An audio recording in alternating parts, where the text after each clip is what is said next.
Hi friends, இன்றைக்கி நம்ம பார்க்க போகிறது நம்ம கான்ஸ்டியூஷனுடைய ஷெடியூல்ஸ், பார்ட்ஸ், அப்புறம் எங்கெல்லாம் பேரோ பண்ணியிருக்கோம், அதுக்கப்புறம் ஸ்டாலின் ஃபீச்சர்ஸ், இந்த நாளை பற்றி நீ பார்க்க போகிறோம். இதில் ஃபஸ்ட்டு பார்த்திங்க அப்படின்னா ஷெடியூல்ஸ். இந்த ஷெடியூல்ஸில் மொத்தம் 12, முதல்ல ஃபஸ்ட்டு 8 இருந்துச்சு, அப்புறம் 12 சேஞ்ச் பண்ண இன்க்ரீஸ் பண்ண காலத்துக்கு தகுந்த மாதிரி மாற்றிருக்காங்க அப்படின்னு நமக்கு தெரியும். இதில் முதல் ஷெடியூல் பார்த்திங்க அப்படின்னா நம்மளுடைய யூனியனை குறிக்கிறது, அதாவது நம்மளுடைய எல்லை என்ன அப்படின்னு முடிவு பண்ணுறது தான் இது. நம்மளோட ஜூரிஸ்டிக்ஷன் எது வரையும் ஒர்க் ஆகும் அப்படிங்கிற சொல்கிறது தான் ஃபஸ்ட்டு. இது பார்த்திங்க அப்படின்னா ரெண்டாவது சொல்லியிருக்கோம், name of the state and their territorial jurisdiction அப்படிங்கிறதும், name of the union territories and their extent அப்படிங்கிறது. அதாவது முதல்ல நம்மளோட ஸ்டேட்டுங்கிறது நம்ம ஒரே இதாக ஃபார்ம் பண்ணியிருக்கோம். அதுக்கப்புறம் நம்மளுடைய யூனியன் பிரதேசங்கள் அப்பப்போ நம்ம அடாப்ட் பண்ணிட்டு வர இதை யூனியன் பிரதேசங்கள்னு சொல்லுவாங்கள்ல, அதை அது எது எது அப்படின்னு சொல்கிறதா ஃபஸ்ட் ஆர்டிக்கலில் நம்மளுடைய எல்லை, நம்மளுடைய உச்சநீதிமன்றத்தின் தீர்ப்பு எதுவரை செல்லுபடியாகிறதோ அதுதான் நம்மளோட எல்லை அப்படின்னு சொல்லிக்கலாம். அப்படியும் பிரிச்சுக்கலாம், அப்படியே வச்சுக்கலாம். அடுத்தது செகண்ட் ஷெடியூல் பார்த்தீங்க அப்படின்னா provision relating to the enumerates allowance privileges and so on. இதுங்கிறது நம்மளுடைய ஹையர் அஃபிஷியலுக்கு நம்ம கொடுக்குற அந்த ப்ரிவிலேஜஸ் அது அவங்களுக்கு என்னென்ன எல்லை, என்னென்ன ப்ரிவிலேஜஸ் கொடுக்கப்படுது அப்படிங்கிறத பற்றி, யார் யாருக்கு கொடுக்குறோம் அப்படிங்கிறத பற்றி சொல்லியிருப்பாங்க. இது பார்த்திங்க அப்படின்னா 59, 65, 75, 97, 125, 148, 158, 164, 186, 221 இதுக்குள்ளே யார் யார் வருவா அப்படின்னு பார்த்தீங்க அப்படின்னா, இந்த ஆர்டிக்கல் சம்மந்தப்பட்ட ஆள் யாரான்னு கீழே இருக்கும் பாருங்கள். The president of India, the governor of state, the speaker and deputy speaker of Lok Sabha, the chairman and deputy chairman of Rajya Sabha, the speaker and deputy speaker of legislative assembly in each states, the chairman and deputy chairman of legislative council in states, judge of the supreme court, judge of high court, the control auditor, அதாவது CAG. இவங்களுடைய privileges, நம்ம அந்த ப்ரிவிலேஜஸ்ங்கிற வார்த்தை அவங்களோட ஆர்டிக்கலில் சொல்லப்பட்டிருக்கும். அந்த privileges என்ன, allowance என்ன, அவங்களுக்கெல்லாம் அலவன்ஸ், டெய்லி அலவன்ஸ் அப்படின்னு சொல்லுவாங்க. அந்த டெய்லி அலவன்ஸ் என்ன, அந்த டேர்ம் லீவ்ஸ், இந்த மாதிரி இதெல்லாம் பற்றி பேசுகிறது தான் ஷெடியூல் 2. முக்கியமானது யார் யார் வராங்கன்னு பார்த்துங்க, அதான் ரொம்ப முக்கியம். இதில் எம்பிஸ்லாம் வரமாட்டாங்க, அதுக்காக சொல்கிறேன். எம்பிஸ்லாம் யாரும் வரமாட்டாங்க. அதுக்கப்புறம் த தேர்ட் ஷெடியூல் முக்கியமானது, from of oath and affirmation. யார் யார் ஓத் இருக்கிறாங்களோ அவங்க எல்லாருக்குமே இந்த ஷெடியூல்ஸ் உண்டு. இந்த ஓத் ஸ்பெசிஃபைடு அப்படிங்கிறது தான் இங்கே ரொம்ப முக்கியம். இப்போ பார்த்தீங்க, மெயினாக பார்த்தீங்க அப்படின்னா இது பார்த்தீங்க மினிஸ்டர்ஸ், யூனியன் மினிஸ்டர்ஸ், அப்புறம் the candidate for election of parliament. அதாவது யூனியன் மினிஸ்டர்ஸ் ஆனதுக்கப்புறம் ஓத்து எடுக்கணும். நீங்கள் மினிஸ்டர் ஆகிறதுக்கு முன்னாடி நாமினேட் பண்ணுறீங்களா எலெக்ஷனில், அப்போயும் ஒரு ஓத்து எடுக்கணும். அடுத்தது the member of parliament, MPs ஓட்டு எடுக்கணும். அதுக்கப்புறம் ஜட்ஜ் ஆஃப் சுப்ரீம் கோர்ட். இப்போ ஜட்ஜ் ஆஃப் சுப்ரீம் கோர்ட் யார் ஓத்து கொடுப்பா? பிரசிடென்ட். இந்த control and auditor general of India, கேகுக்கு யார் ஓத்து கொடுப்பா? அதே பிரசிடென்ட். த ஸ்டேட் மினிஸ்டருக்கு governor. The candidate of election for the state, அதாவது எம்எல்ஏ எலெக்ஷன் நிற்கிறவங்களுக்கு அவங்க நாமினேட் பண்ணும்போது அங்கே எங்கே அவங்க நாமினேட் பண்ணுறாங்களோ அந்த இடத்த இருக்க அது சுப்ரியர் ஆஃபீஸர் கொடுப்பாங்க. இந்த member of each state legislative assembly, ஜெயிச்சதுக்கப்புறம் மெம்பர் ஆகுறவங்க. அதுக்கப்புறம் ஜட்ஜ் ஆஃப் ஹை கோர்ட்ஸ், இவங்களுக்கு மட்டும்தான் ஓத் அண்ட் அஃபர்மேஷன்ஸ் உண்டு. இது நல்லா பார்த்துங்க. பிரசிடென்ட்டுக்கு உண்டு, பிரசிடென்ட்டுக்கு ஸ்பெசிஃபைடு, அவரோட இதுக்கு தனியாக இருக்கும். பிரசிடென்ட் இந்த இதுக்கெல்லாம் தனியாக இருக்கும், அது வேறு. இதில் இந்த ஷெடியூலில் யார் சொல்லப்பட்டிருக்குன்னு தான் கேட்பாங்க. இந்த மாதிரி ஸ்பெசிஃபைடாக ஷெடியூலில் சொல்லப்பட்டிருக்கவங்க கேட்பாங்க. அடுத்தது ஃபோர்த் ஷெடியூல். இந்த ஃபோர்த் ஷெடியூல் பார்த்தீங்கன்னா ராஜ்யசபாவில் இருக்க சீட்ஸ், ஸ்டேட் அண்ட் யூனியன் டெரிட்டரிஸ்க்கு எவ்வளோ seat, allocation of seats in ராஜ்யசபாவில் எவ்வளோ இருக்கணுங்கிறத மட்டும் ஸ்பெசிஃபைடாக பேசுது. ஏன்னா ராஜ்யசபா மாநிலங்கள்லேருந்து ரெப்ரசென்ட் பண்ணப்படுது. ஒவ்வொரு மாநிலம் மக்கள் தொகைக்கு ஏற்ற மாதிரி சீட்ஸ் அலகேட் பண்ணியிருப்பாங்க. அதை பற்றி பேசுகிறது தான் ஃப்ரம் ஷெடியூல் 4. 5, 6 பார்த்தீங்க அப்படின்னா ஒரே மாதிரி வரும், அதாவது ட்ரைபல்ஸ் அப்படிங்கிறத பற்றி பேசுவோம். இதில் 5 பார்த்தீங்கன்னா provision relating to the administration and control of schedule areas and schedule tribes, 244 ஆர்டிக்கலை குறிக்கிறது. இதே 6 பார்த்தீங்க அப்படின்னா அதில் பார்த்தீங்கன்னா காமனாக சொல்லியிருப்பாங்க. இதில் மெயினாக 4 ஸ்டேட்டை பற்றி பேசலாம். அஸ்ஸாம், மேகாலயா, திரிபுரா, மிசோரம்ஸ் அப்படிங்கிற 4 ஸ்டேட், ATMM அப்படின்னு சொல்லுவாங்க. அஸ்ஸாம், திரிபுரா, மேகாலயா, மிசோரம் அப்படிங்கிற 4 பற்றி மட்டும் பேசியிருப்பாங்க. அதில் அடுத்தது 7th ஷெடியூல், முக்கியமான ஷெடியூல். நம்மளோட லிஸ்ட்டை, அதாவது யார் யாருக்கு என்னென்ன பவர்ஸ், ஸ்டேட்டுக்கு என்ன பவர், ஸ்டேட்டுக்கு எது பவர் இருக்குது, சென்ட்ரலுக்கு எது பவர் இருக்குது, காமனாக என்னென்ன பவர்ஸ் அப்படிங்கிறத இந்த இது இப்போ சொல்லியிருப்பாங்க. இதில் பார்த்தீங்கன்னா 3 லிஸ்ட் நமக்கு தெரியும், யூனியன், ஸ்டேட்டு, கன்கரண்ட். இப்போ ப்ரெசென்ட்டாக எவ்வளோ இருக்குது பார்த்தீங்க அப்படின்னா, யூனியன் லிஸ்ட்டில் பார்த்தீங்கன்னா ப்ரெசென்ட்டாக 100 இருக்குது. ஒரிஜினலி 97 இருந்துச்சு, இப்போ 100 இருக்குது. அதே மாதிரி ஸ்டேட்டில் ஒரிஜினலி 61, ஒரிஜினலி 66, இப்போது 61 இருக்குது. கன்கரண்டில் ஒரிஜினலி 47, இப்போ 52 இருக்குது. அடுத்தது ஷெடியூல் 8, லாங்குவேஜை பற்றி பேசுகிறது. ரெகனைஸ்ட் லாங்குவேஜஸ் அப்படின்னு சொல்லுவாங்க. இதுக்குள்ளே இருக்க லாங்குவேஜை கவர்மெண்ட் வந்து ரெகனைஸ் பண்ணியிருக்கு. இது வந்து எல்லா ஆஃபீஸ்லையும் யூஸ் ஆக வேண்டிய அப்படிங்கிற மாதிரி கொடுத்து காமனாக யூஸ் ஆகிறதுன்னு சொல்லியிருப்பாங்க. அந்த ரெகனைஸ்ட் லாங்குவேஜஸில் ஃபஸ்ட்டு பார்த்திங்க அப்படின்னா 14 இருந்துச்சு, நல்லாவே தெரியும் நமக்கு. அதுக்கப்புறம் அது 22 சேஞ்ச் ஆகிருக்கு அப்படிங்கிறது முக்கியம். இதில் ஃபஸ்ட்டு இதில் என்னென்ன இருந்துச்சு அப்படிங்கிறத பற்றி பார்க்கணும். அப்புறம் இது என்னென்ன ஆர்டிகல்ஸ்னால் ஆர்டிகல் 344 அண்ட் ஆர்டிகல் 351 இதோட டீல் பண்ணுது அப்படிங்கிறதையும் பார்த்துக்கணும். எந்தெந்த இது மூலிமா அமெண்ட் பண்ணியிருக்காங்க அப்படிங்கிறதையும் பார்த்துக்கணும். இப்போது அசாமி, பெங்காலி, போடோ, டோக்ரி, குஜராத்தி, ஹிந்தி, கன்னடா, காஷ்மீரி, கொங்கணி, மைத்திலி, மலையாளம், மணிப்புரி, மராத்தி, நேபாளி, ஒடியா, பஞ்சாபி, சான்ஸ்கிரிட், சாந்தலி, சிந்தி, தமிழ், தெலுங்கு, உருது இதெல்லாமே இருக்கிறது இது வரையும். அதாவது இப்போ இந்த 22ம் இதில் இருக்குது, இந்த ஷெடியூலில் இருக்குது அப்படிங்கிறது முக்கியம். அடுத்தது இப்போ இதில் வந்து 14 தான் ஒரிஜினலி இருந்துச்சு. அப்போ மீதி வந்து எப்போ வந்துச்சு அப்படிங்கிறத பார்க்கணும்ல. அப்போது 21st அமெண்ட்மெண்ட் ஆக்ட் மூலமா என்ன ஆட் பண்ணியிருப்பாங்க, சிந்தி மட்டும் ஆட் பண்ணியிருப்பாங்க. அதுக்கப்புறம் 71 படி கொங்கணி, மணிப்புரி, நேபாளி இந்த 3 ஆட் பண்ணியிருப்பாங்க. அடுத்தது 92 படி டோங்ரி, மைத்திலி, சாந்தலி அப்படிங்கிறத ஆட் பண்ணியிருப்பாங்க. அந்த 2000 அதாவது இப்போ அந்த 1996 அமெண்ட்மெண்ட் ஆக்ட் இருக்குல்ல 2011 இதில் ஒரியா அப்படிங்கிறத ஒடியான் நேம் மட்டும் சேஞ்ச் பண்ணியிருப்பாங்க. அது ரொம்ப முக்கியமானது. ஒரியாங்கிறத ஒடியான் நேம் சேஞ்ச் பண்ணியிருப்பாங்க. அடுத்தது 9th ஷெடியூல். இந்த 9th ஷெடியூல் வந்து பார்த்திங்கன்னா இதுதான் ஃபஸ்ட்டு ஷெடியூல். இதுக்கப்புறம் கொண்டு வந்திருப்பாங்க. அதாவது எப்படின்னா முதல்ல 8 ஷெடியூல் தான் ஒரிஜினலி இருந்திருக்கும். 9th ஷெடியூல் கொண்டு வந்திருப்பாங்க. அதாவது எலெக்ஷனுக்கு முன்னாடியே, அதாவது 1951 ஃபஸ்ட்டு ரெசல்யூஷன் பாஸ் பண்ணி, அதாவது முதல் சட்ட திருத்தத்தின் மூலமாக கொண்டு வந்திருப்பாங்க அப்படிங்கிறது ரொம்ப முக்கியமானது. 9th schedule. இந்த 9th ஷெடியூல் ப்ரொடக்ஷன் அப்படின்னு சொல்லியிருப்பாங்க. ப்ரொடக்ஷன் ஆஃப் எப்படி சொல்ல நிறைய இதுலேருந்து ப்ரொடக்ட் பண்ணியிருக்கணும்ல அப்படின்னா. Act and regulations originally 13 but presently 282. அதாவது வந்து முதல்ல 13 மட்டும் இதை மாதிரி ப்ரொடக்ட் பண்ணாங்க. அதாவது ஜுடிஷியேஷனுக்கு வெளில வச்சாங்க. இப்போ 282 கிட்டத்தட்ட 282 வார்த்தைகள் இதுக்குள்ளே இருக்குது. இதுக்குள்ளே இருக்கிறத என்ன பண்ண முடியாது, ஜுடிஷியல் ரிவ்யூ பண்ண முடியாது அப்படிங்கிறது ஒரு முக்கியமான விஷயம். The state legislature dealing with land reforms, abolish the Zamindari system and of parliament dealing with other matters. This schedule adopted first amendment act of 1951. First சொன்னேன், to protect the law including it from the judicial security. அதாவது ஜுடிஷியல்லேருந்து நம்மளை பார்த்து இந்த இதுக்குள்ளே இருந்தால் பாதுகாத்துக்கலாம் அப்படின்னு சொல்லியிருப்பாங்க. பட் ஆனால் என்ன சுப்ரீம் கோர்ட் என்ன சொல்லியிருப்பாங்க அப்படின்னா 2007 ஒரு தீர்ப்பில் 24 அதாவது ஏப்ரல் 24 1973க்கு அப்புறம் வந்து தான் நாங்கள் ஜுடிஷியல் ரிவ்யூ பண்ணுவோம் அப்படின்னு சொல்லியிருப்பாங்க. இது ரொம்ப ஒரு முக்கியமானது. அடுத்தது 10th ஷெடியூல். இது வந்து பார்த்திங்க அப்படின்னா அரசியல் சம்மந்தமான ஒரு ஷெடியூல். இந்த ஷெடியூலில் முக்கியமானது பார்த்தா டிஸ்குவாலிஃபிகேஷன் ஆஃப் மெம்பர்ஸ் பற்றி பேசியிருப்பாங்க. அதாவது இப்போ நம்ம இதில் தமிழ்நாட்டில் ஒரு கேஸ் நடந்துட்டு இருக்கல 11 எம்எல்ஏக்கள் டிஸ்குவாலிஃபிகேஷன், அந்த மேட்டரை பற்றி அந்த விஷயத்தை பற்றி பேசுகிறது தான் இந்த ஷெடியூல் 10th ஷெடியூல். இது மெயினாக வந்து பார்த்திங்க அப்படின்னா இப்போ ஒரு மெம்பர் கட்சியில் இருந்து, அதாவது இப்போ அதிமுகலேருந்து ஒருத்தர் ஜெயிச்சுட்டு அவர் திமுகவுக்கு வந்து இவங்க அதிமுக சொல்கிறத கேட்கலாம் அப்படின்னாலே டிஸ்குவாலிஃபிகேஷன் பண்ண முடியும். இவங்களுக்கு எதிராக செயல்படுறாங்க அப்படின்னு சொல்லி தான் டிஸ்குவாலிஃபிகேஷன் பண்ணுவாங்க. இந்த ஷெடியூல் வந்து எப்போ ஆட் பண்ணப்பட்டதுன்னு பார்த்தீங்கன்னா 52nd அமெண்ட்மெண்ட் ஆக்ட் 1985. இந்த இதுக்கு இன்னொரு பேர் ஆன்டி டிஃபெக்ஷன் லா அப்படின்னு சொல்லுவாங்க. இது சென்ட்ரலில் 102வும் ஸ்டேட்டில் 191 ஆர்டிகல் பற்றி பேசும். அடுத்தது 11th ஷெடியூல். இதுவும் லேட்டராக ஆட் பண்ணப்பட்டது தான் 1992 73rd amendment act panchayat Raj அந்த இது மூலிமா கொண்டு வந்தது. இது வந்து பஞ்சாயத்து ராஜோட பவர்ஸை பற்றி பேசும். It's case 29 matters. Panchayat power 243G அதை பற்றி பேசுகிறது தான் 11th ஷெடியூல். இதே மாதிரியே 12th ஷெடியூல் இருக்குது. 12th ஷெடியூல் முனிசிபாலிட்டி பற்றி பவர் 18 மேட்டர்ஸ் பற்றி பேசும். 243W அப்படிங்கிறது இது ரொம்ப முக்கியம். இதுவும் 1992 தான் ஆட் பண்ணியிருப்பாங்க. 74th அமெண்ட்மெண்ட் ஆக்ட் மூலமாக ஆட் பண்ணியிருப்பாங்க. அடுத்தது கான்ஸ்டியூஷன்ஸில் இருக்க பார்ட்ஸ், மேஜர் பார்ட்ஸ். அதாவது மேஜர் பார்ட்ஸாக மொத்த பார்ட் எவ்வளோ இருக்குது, அது என்னென்ன ஆர்டிகல்குள்ளே வருது அப்படிங்கிறத வந்து பார்க்க போகிறோம். ஃபஸ்ட்டு பார்த்தீங்கன்னா இந்த யூனியன் அண்ட் இட்ஸ் டெரிட்டரி இதை பற்றி பேசுகிறது ஆர்டிகல் 1 to 4 அப்படின்னு சொல்லுவாங்க. அடுத்தது சிட்டிசன்ஷிப்பை பற்றி பேசுகிறது 5 to 11. தேர்ட் பார்ட் வந்துட்டு ஃபண்டமெண்டல் ரைட்ஸ் 12லேருந்து 35 வரையும். அடுத்தது 4வது பார்ட் பார்த்திங்கன்னா டிபிஎஸ்பி, அதாவது directive principle of state policy, அரசு வழிகாட்டு நெறிமுறைகள் அப்படின்னு சொல்லுவாங்க. 36லேருந்து 51 வரையும். அதுக்கப்புறம் அந்த 4A அப்படி இருக்குல்ல ஃபண்டமெண்டல் டியூட்டிஸ், இது வந்து லேட்டராக இன்க்ளூட் பண்ணப்பட்டது, நல்லா தெரியும் நமக்கு. 51A மட்டும் 11 டியூட்டி சொல்லியிருப்பாங்க. இது வந்து பார்த்திங்க அப்படின்னா 1976 42nd அமெண்ட்மெண்ட் ஆக்ட் மூலமாக ஆட் பண்ணியிருப்பாங்க. அது ரொம்ப முக்கியமானது.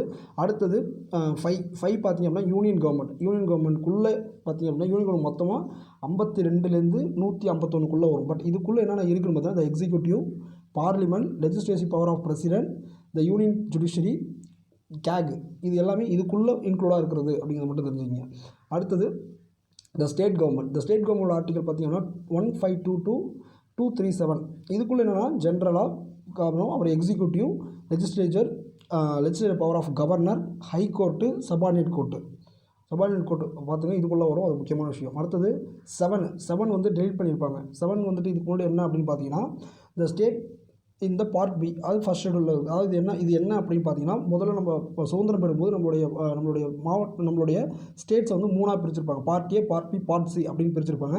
அப்போது இருந்தது தான் இந்த 7 ஷெடியூல். 1956 ஸ்டேட் ரீஆர்கனைசேஷன் ஆக்ட் படி நம்ம இதை தூக்கியிருப்பாங்க, அதை தெரிஞ்சுக்கிங்க. அதுக்கப்புறம் 8 வந்து இந்த யூனியன் டெரிட்டரிஸ் இன்னும் இருக்குது. 2392 242 நம்ம யூனியன் டெரிட்டரி பற்றி பேசுகிறது. அடுத்தது பஞ்சாயத்து ராஜ் 9, பஞ்சாயத்து ராஜ் 243 to 243O. அடுத்தது 9A த முனிசிபாலிட்டிஸ், இது 243B to 243ZC. இது ரெண்டுமே பார்த்தீங்க, இந்த முனிசிபாலிட்டி இது ரெண்டுமே பார்த்தீங்க அப்படின்னா இப்போது 73 74 அமெண்ட்மெண்ட் ஆக்ட்ஸ் தொடர்ச்சியாக பண்ணியிருப்பாங்க. 1992 பண்ணியிருப்பாங்க. அடுத்தது 9B பார்த்தீங்கன்னா த கோஆப்ரேட்டிவ் சொசைட்டி, இது வந்து பார்த்தீங்கன்னா 2011 97 அமெண்ட்மெண்ட் ஆக்ட் மூலமாக கொண்டு வந்திருப்பாங்க. 243ZH2 243ZT. அடுத்தது ஷெட்யூல் அண்ட் ட்ரைபல் ஏரியாஸ், இது வந்து ஃபஸ்ட்லேருந்தே இருக்குது. 244 244A. அடுத்தது 11 relation between the union and states, இது வந்து 2 இதாக இருக்கும், லெஜிஸ்லேட்டிவ் அட்மினிஸ்ட்ரேட்டிவ் அப்படின்னு 2ஆக பிரிச்சிருப்பாங்க. 245 to 263 வர்றது. அடுத்தது ஃபினான்ஸ், ப்ராப்பர்ட்டி, கான்ட்ராக்ட் அண்ட் ஸ்விட்ச் அப்படிங்கிறது. 264 to 300A ஃபினான்ஸ் பற்றி பேசுகிறது, பேரிங் நம்ம கடன் வாங்குறத பற்றி பேசுகிறது.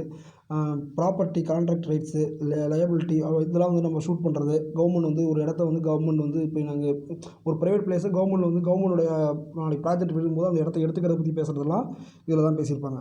அடுத்து ரைட் டு ப்ராப்பர்ட்டி, நம்ம வந்து நம்மளோட சொத்து நம்மளுதுன்னு சொல்லலாம், பட் ஆனால் கவர்மெண்ட் தேவைங்கும் போது எடுத்துக்கலாம் அப்படிங்கிற விஷயம் தான் இதையும் ரைட் டு ப்ராப்பர்ட்டியை பற்றி பேசியிருப்பாங்க. அடுத்தது 13 trade, commerce, intercourse within the territory of India, நம்ம இந்தியாவுக்குள்ள இருக்கிற ட்ரேடை பற்றி மட்டும் பேசுகிறது. 312 307. அப்புறம் 14 ரொம்ப முக்கியமானது, service under the union and states, இதில் தான் நம்மளோட யூபிஎஸ்சி டிஎன்பிஎஸ்சி பற்றி பேசுகிறது. அடுத்தது 14A ட்ரைபல்ஸ் 323B, இது ரொம்ப முக்கியமானது. அதுக்கப்புறம் 15 எலெக்ஷன்ஸ், முக்கியமான எலெக்ஷன்ஸ் நமக்கு தெரிஞ்சது. அடுத்தது 16 வந்து special provision relating to certain classes, இதுதான் வந்துட்டு யார் யாருக்கு என்னென்ன வந்து ஸ்பெஷல் ப்ரொவிஷன், எஸ்சி எஸ்டிக்கு என்னென்ன சீட் அலோகேஷன் பண்ணுறது, லாங்குவேஜில் அவங்களுக்கு என்னென்ன, அவங்களுக்கு அதாவது எஸ்சி எஸ்டிக்கு என்னென்ன ஸ்பெஷல் ப்ரொவிஷன்ஸ் இருக்குங்கிறத பற்றி பேசுகிறது தான் இது. அதே மாதிரி சில ஸ்டேட்ஸில் சில இடத்துங்களுக்கு வந்து ஸ்பெஷல் ப்ரொவிஷன் அப்படிங்கிறத பற்றி பேசுவாங்க. அப்புறம் 17 வந்து அஃபிஷியல் லாங்குவேஜஸ், நமக்கு தெரியும் 343 351 இதில் தான் ஹிந்தியை ப்ரொமோட் பண்ணணும், ப்ரைமரி எஜுகேஷன் கொடுக்கணும் அப்படிங்கிறத பற்றிலாம் பேசுகிறது இதில் தான். அப்புறம் 18 பார்த்தீங்க அப்படின்னா emergency provision 352 to 360 emergency provisions. அடுத்தது மிஸ்லீனியஸ் 361 367, இது வந்து சடன் பார்ட்ஸ் அப்படின்னு சொல்லிப்பாங்க, இது வந்து அந்தளவுக்கு தேவையில்லை. அடுத்து அமெண்ட்மெண்ட் ஆஃப் கான்ஸ்டியூஷன் 368, இது ரொம்ப முக்கியமானது 20. அடுத்து 21 temporary and transitional and special provisions, இது இப்போ கிடையாது, இதெல்லாம் நிறைய மாற்றம் கொண்டு வந்துட்டாங்க. அப்புறம் ஷார்ட் டைட்டில்ஸ், காம்பனன்ட்ஸ், அத்தன்டிகேட்டிவ் text in Hindi and repeal, இது வந்து பார்த்திங்கன்னா இப்போ இல்லை, இது வந்து ஹிந்தியில் எழுதப்பட்டப்போ கொடுத்து வந்தாங்க, இப்போ இருக்குது இல்லை அப்படிங்கிற மாதிரி இல்லை. இதெல்லாம் தேவையில்லை, இதெல்லாம் வேறு 20 முக்கியமான சில இது மட்டும் தான் ரொம்ப முக்கியமானது, அதை மட்டும் பார்த்துங்க. பட் இதெல்லாம் இப்போ தேவையில்லை, ஷார்ட் டைட்டில்ஸ், கண்டாமினேட்ஸ், இதெல்லாம் இப்போ தேவையில்லை, இதான் முக்கியமானது. இதுக்கப்புறம் பார்த்திங்கன்னா சேலியன் ஃபீச்சர்ஸ், பேரோவைஸ். இந்த பேரோவைஸ்ங்கிறது வந்து நம்ம எங்கெங்கேருந்து கடன் வாங்கியிருந்தோம், நம்ம கான்ஸ்டியூஷன் மேக் பண்ணுறதுக்கு எது வந்து மேஜராக நம்ம எடுத்திருந்தோம் அப்படிங்கிறத மட்டும் பற்றி பார்க்குறது தான். இப்போது கவர்மெண்ட் ஆஃப் ஆக்ட் 1935 நம்ம என்னென்ன எடுத்திருந்தோம் பார்த்தீங்கன்னா, ஃபெடரல் ஸ்கீம், நம்ம இப்போ யூஸ் பண்ணுற ஃபெடரல் அப்படிங்கிற வார்த்தை அந்த இதை வந்துட்டு ஃபெடரல் அப்படிங்கிறத எடுத்திருந்தோம். அதுக்கப்புறம் ஆஃபீஸ் ஆஃப் கவர்னருக்கு என்னென்ன சலுகைகள், அவருடைய ஒர்க், இது எல்லாமே எங்கே எடுத்திருந்தோம்னா அதுலேருந்து. அப்புறம் ஜுடிஷியரி, இப்போ நம்ம யூஸ் பண்ணுற அதே உச்சநீதிமன்றம், அந்த ஜுடிஷியரி. அப்புறம் பப்ளிக் சர்வீஸ் கமிஷன், இப்போ நம்ம அதே தான் வச்சுருப்போம். Emergency provisions and administrative details, நம்ம என்னெல்லாம் அட்மினிஸ்ட்ரேஷன் டீட்டெயில்ஸ், அதாவது நம்ம எப்படிலாம் மாவட்ட ஆட்சியராக இருக்கட்டும், இந்த இதெல்லாம் அட்மினிஸ்ட்ரேஷன் தான் வரும். இது எல்லாமே அப்படியே அதுலேருந்து அப்படியே காப்பி தான். அப்புறம் பிரிட்டிஷ் கான்ஸ்டியூஷன் நம்ம என்ன பார்லிமெண்ட்ரி கவர்மெண்ட்ஸ், நம்ம கவர்மெண்ட் அது நம்ம பிரிட்டிஷோட பார்லிமெண்ட் அதே தான். அப்புறம் ரூல் ஆஃப் லா அப்படி தான் நடக்கணும் அப்படிங்கிறது. லெஜிஸ்லேட்டிவ் ப்ரொசீஜர்ஸ், லெஜிஸ்லேட்டிவ் நம்ம வந்து என்னென்ன ப்ரொசீஜர், அதாவது எலெக்ஷன்ஸ் அந்த இதை கொண்டு வரோம்ல, அவங்கள செலக்ட் பண்ணுறதுக்கான மெத்தட்ஸ், இது எல்லாமே அதில் என்ன எடுத்துருப்போம். சிங்கிள் சிட்டிசன்ஷிப், பிரிட்டிஷும் சிங்கிள் சிட்டிசன்ஷிப், நம்மளும் சிங்கிள் சிட்டிசன்ஷிப். அப்புறம் கேபினெட் சிஸ்டம், அவங்க கேபினெட் சிஸ்டம் மாதிரி நம்ம கேபினெட் சிஸ்டமும் இருக்கும். அடுத்தது ப்ரோக்ராசிவ் ரைட்ஸ், பார்லிமெண்ட்ரி ப்ரிவிலேஜஸ் அண்டு பைகேமரலிசம், இது எல்லாமே அங்கேருந்து எடுத்துருப்போம். அதாவது பார்லிமெண்ட் சம்மந்தமான விஷயங்கள்லாம் அங்கேருந்து அதிகமாக எடுத்துருப்போம். ஏன்னா நம்ம அவங்களுக்கு கீழே இருந்தோம், அவங்கள பார்த்து வளர்ந்தோம் அப்படிங்கிற ஒரு காரணத்தால் அவங்க இதை அப்படியே ஃபாலோ பண்ணியிருப்பேன், அவங்க நமக்கு கரெக்டாக இருக்கும் அப்படிங்கிற மாதிரி அந்த நேரத்தை செட் பண்ணியிருப்பாங்க. அடுத்தது யூஎஸ் கான்ஸ்டியூஷன் ஃபண்டமெண்டல் ரைட்ஸ், மக்களுக்கு கொடுக்கப்பட்டிருக்க ஃபண்டமெண்டல் ரைட்ஸ் பார்த்திங்கன்னா இது. அதுக்கு இண்டிபெண்ட் ஆஃப் ஜுடிஷரி, நம்மளுடைய உச்சநீதிமன்றத்துக்கு இருக்க இண்டிபெண்ட், அது ரொம்ப முக்கியமான ஒரு விஷயம். உச்சநீதிமன்றம் தான் நம்ம ஹையஸ்ட் பவர். அப்புறம் ஜுடிஷியல் ரிவ்யூ, இப்போ ஒரு ஆர்டிக்கல் ஏற்றப்படுது அப்படின்னா அது ஜுடிஷியல் ரிவ்யூ, அதாவது மக்களுக்கு சரியாக தவறாக ஃபண்டமெண்டல் ரைட்ஸை பாதிக்காதா அப்படிங்கிற ரிவ்யூ பண்ணுற விஷயம் அவங்கள்ட்ட இருக்குது. அது அப்புறம் இம்பீச்மெண்ட் ஆஃப் பிரசிடென்ட் நீக்கும் முறை, இது அமெரிக்காவில் எடுத்துருப்போம். Removal of supreme court and high court judges and post of vice presidents, இது எல்லாம். அதாவது இது பார்த்திங்க அப்படின்னா நம்ம ரிமூவல்ஸ், இப்போ ஒரு ஹை கோர்ட் ஜட்ஜையோ இல்லை சுப்ரீம் கோர்ட் ஜட்ஜையோ ரிமூவ் பண்ணுறதுக்கு என்ன பண்ணணும், பார்லிமெண்ட்டில் ரெசல்யூஷன் பாஸ் பண்ணியிருக்கோம். இதே மெத்தட் தான் எங்கே யூஸ் பண்ணுறாங்கன்னா அமெரிக்காவில் யூஸ் பண்ணுறோம், அதே மெத்தட் நம்ம யூஸ் பண்ணுறோம். அடுத்தது வைஸ் பிரசிடென்ட் அப்படிங்கிற ஒரு இதுக்கு முன்னாடி ஏன்னா இப்போ நம்ம கான்ஸ்டியூஷனில் வைஸ் பிரசிடென்ட் இருக்காரு நமக்கு தெரியும். ஆனால் பிரிட்டிஷில் இருக்கான்னு கேட்டால் கிடையாது. நம்ம பிரிட்டிஷை ஃபாலோ பண்ணியிருந்தாலும் பிரிட்டிஷில் வைஸ் பிரசிடென்ட் வார்த்தை கிடையாது, நம்ம பிரசிடென்ட் யூஸ் பண்ணுறோம். இதே வைஸ் பிரசிடென்ட் வேறு எங்கே இருந்துச்சு அப்படின்னு பார்த்தீங்கன்னா அமெரிக்காவில் இருக்கும் அதிபர், அதுக்கப்புறம் வைஸ் பிரசிடென்ட் இருக்கும், நம்ம அந்த வைஸ் பிரசிடென்ட்டை யூஸ் பண்ணுறோம். அடுத்தது ஐரிஷ் கான்ஸ்டியூஷன், இது ரொம்ப முக்கியமானது. டிபிஎஸ்பி, அரசு வழிகாட்டு நெறிமுறை கொள்கைகள் இங்கேருந்து எடுத்துருப்போம், ஐரிஷ் கான்ஸ்டியூஷன் எடுத்துருப்போம். அப்புறம் nomination of members to Rajya Sabha and method of election of president. இந்த நாமினேஷன் ஆஃப் மெம்பர் ஆஃப் ராஜ்யசபான்னு இருக்குல்ல, இப்போ நம்ம என்ன பண்ணுறோம், முதல்ல அந்த அதாவதுனா 2 வருஷத்துக்கு ஒரு எலெக்ஷன்ஸ் ப்ளஸ் அவங்கள எப்படி இது பண்ணுறோன்னா ஒரு மாநிலத்தில் அந்த மக்கள் தொகை ஏற்ற மாதிரி கொண்டு வரோம்ல அவங்க மேலே, அதே தான், வேறு எதுவும் கிடையாது. அதுக்கப்புறம் எலெக்ஷன் ஆஃப் பிரசிடென்ட், அதாவது சிங்கிள் ட்ரான்ஸ்ஃபரபிள் ஓட் அப்படின்னு யூஸ் பண்ணுறோம் அந்த மெத்தட். ஒருத்தர் போய் ஓட்டு போடணும், எல்லாரும் ஓட்டு போகிற மாதிரி நம்பர் 1, நம்பர் 2, நம்பர் 3 இந்த மெத்தடில் ஓட்டு போடுவோம். அதுதான் எலெக்ஷன் ஆஃப் பிரசிடென்ட். அடுத்தது கெனடியன் கான்ஸ்டியூஷன், ஸ்ட்ராங் சென்டர், இந்த வார்த்தை ரொம்ப முக்கியம். இந்த ஸ்ட்ராங் சென்டருங்கிற வார்த்தை ரொம்ப முக்கியம். கெனடியன் கான்ஸ்டியூஷன் ஃபஸ்ட்டே பார்த்துருப்போம். அப்புறம் vesting of residential power in the center, அதாவது அதர்ஸ் பவர்ஸ். ரெசிடென்ஷியல் பவர், அதாவது இந்த ரெசிடென்ஷியல் பவருங்கிறது குடியுரிமையை பற்றி பேசுகிறது யார்கிட்ட தான் தகுதி இருக்குது, நம்மள்ட்ட மட்டும்தான், அதாவது சென்டர்கிட்ட மட்டும்தான் இருக்கும். அதே மாதிரி appointment of state governors appoint பண்ணுற மெத்தட், இது பார்த்திங்க அப்படின்னா நம்ம கெனடியில் எப்படி பண்ணுறோம். இப்போ நம்ம இங்கே இந்தியாவில் எப்படி பண்ணுறாங்க அப்படின்னா சென்ட்ரல் கவர்மெண்ட் அவங்களுடைய பிரசிடென்ட்டுடைய ஒரு சாதாரண இது மூலயமா தேர்ந்தெடுத்து அனுப்புகிறாங்க. யாராக வேணாலும் இருக்கலாம், அவங்க எந்த ஒரு குவாலிஃபிகேஷன் அந்த இதெல்லாம் கிடையாது, யாராக வேணாலும் இருக்கலாம் அப்படிங்கிற மாதிரி வச்சுருக்காங்க. அதே தான். அடுத்தது அட்வைசரி ஜுடிஷிக்ஷன் ஆஃப் சுப்ரீம் கோர்ட், அதாவது பிரசிடென்ட்டுக்கு அட்வைஸ் கொடுக்குற அந்த ஜுடிஷிக்ஷன் இருக்குல்ல, அதை பற்றி பேசியிருப்பாங்க. அடுத்தது ஆஸ்திரேலியன் கான்ஸ்டியூஷன், இதில் தான் கன்கரண்ட் லிஸ்ட் அப்படிங்கிற வார்த்தை எடுத்திருப்போம். நம்ம கன்கரண்ட் லிஸ்ட் 1935 ஆக்டில் இருக்கும், பட் ஆனால் இருந்தாலும் அங்கேருந்து எடுக்காமல் இங்கேருந்து எடுத்திருப்போம். அடுத்தது freedom of trade, commerce and intercourse and இது பார்த்திங்க அப்படின்னா அதாவது நம்ம ஒரு கூட்டாட்சி அப்படின்னு சொன்னாலுமே நமக்குள்ளே இந்தியாவுக்குள்ளே ட்ரேட் பண்ணிக்கிறதுக்காக பார்த்திங்கன்னா எல்லாமே ஃப்ரீ, அந்த ஒரு ஃப்ரீ சிக்னிஃபரன்ஸ் இருக்கும். அந்தளவுக்கு ரொம்ப காம்ப்ளிகேட்டடாக நீங்கள் பாஸ் வாங்கணுன்னு இருக்காது. இங்கேருந்து அவங்க போகிறதுக்கான ஸ்டேட் பாஸ் மட்டும் வாங்கினா போதும். அந்த இதை பற்றி பேசியிருப்பாங்க.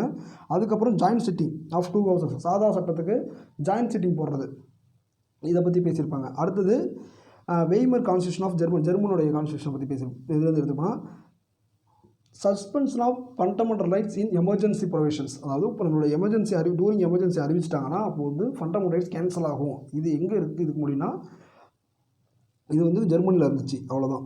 Soviet constitution fundamental duties and idea of justice social, இது யூஎஸ்எஸ்ஆர், இப்போ கிடையாது, முன்ன இருந்த யூஎஸ்எஸ்ஆர், இப்போ இருந்த யூஎஸ்ஆர், முன்ன இருந்த யூஎஸ்ஆர். இதில் பார்த்தீங்கன்னா ஃபண்டமெண்டல் டியூட்டிஸ் அப்படிங்கிறது நமக்கு தெரியும், இடையில ஆட் பண்ணியிருப்பாங்கல்ல. 1976 42 அவங்களோட part 4A fundamental duties 11 duties இருக்குல்ல, அந்த டியூட்டிஸ் தான் இது. அதுக்கப்புறம் idea of justice, social, economic and political, இந்த பிரியாம்பல், இந்த வார்த்தைகள் யூஸ் பண்ணியிருப்பாங்களா, அந்த சோசியல், எக்கனாமிக் அண்ட் பொலிட்டிக்கல், இந்த வார்த்தை பிரியாம்பல் யூஸ் பண்ணியிருக்க அந்த வேர்ட்ஸ் அதை பார்த்துங்க. அடுத்தது 9th ஒன்று ஃப்ரெஞ்சு கான்ஸ்டியூஷன்லேருந்து republic and the ideal of liberty, equality and fraternity, இந்த பிரியாம்பல் யூஸ் பண்ண வேர்ட்ஸ், இதெல்லாம் ரொம்ப முக்கியமான வேர்ட்ஸ். லிபர்ட்டி, ஈக்குவாலிட்டி, ஃபெட்டர்னிட்டி அப்படிங்கிறதெல்லாம் பார்த்திங்கன்னா அவங்களுடைய ஃப்ரெஞ்சு ரிப்பப்ளிக்கில் அவங்களுடைய இதில் இருக்க வேர்ட்ஸ் இதெல்லாம்.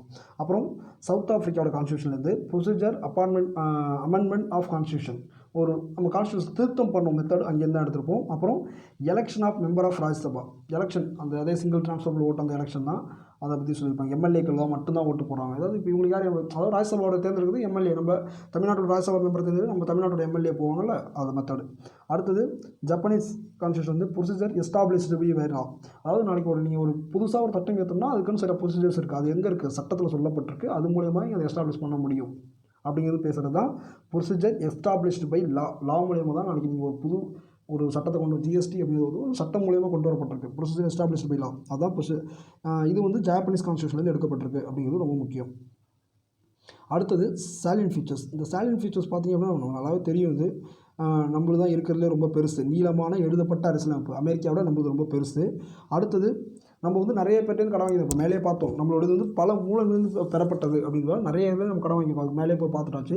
அடுத்தது இறுக்கம் மற்றும் நெகிழ்வுத்தன்மை இரண்டுமே கொண்டது. அதாவது பார்த்திங்கன்னா சில இடத்த ஈஸியாக திருத்தலாம், சில ஷெட்யூல்ஸு சில ஆர்டிகல்ஸை ஈஸியாக திருத்த முடியும். அதாவது பார்த்திங்கன்னா வெறும் 50% ஆஃப் மெம்பர்ஸ் பர்சன்ட் இருந்தாலே போதும், சில இதை மாற்ற முடியும். ஆனால் சில விஷயங்களில் பார்த்திங்கன்னா 50%, அதாவது 2/3 ஆஃப் மெம்பர்ஸ் அவங்களும் இருந்திருக்கணும், 50% ஆஃப் ஸ்டேட்டும் வந்து அதை வந்து அங்கீகரிச்சிருக்கணும் அப்படின்னு சில இது இருக்குது. அதாவது நெகிழும் மற்றும் இறுக்கம் ரெண்டுமே இருக்குது.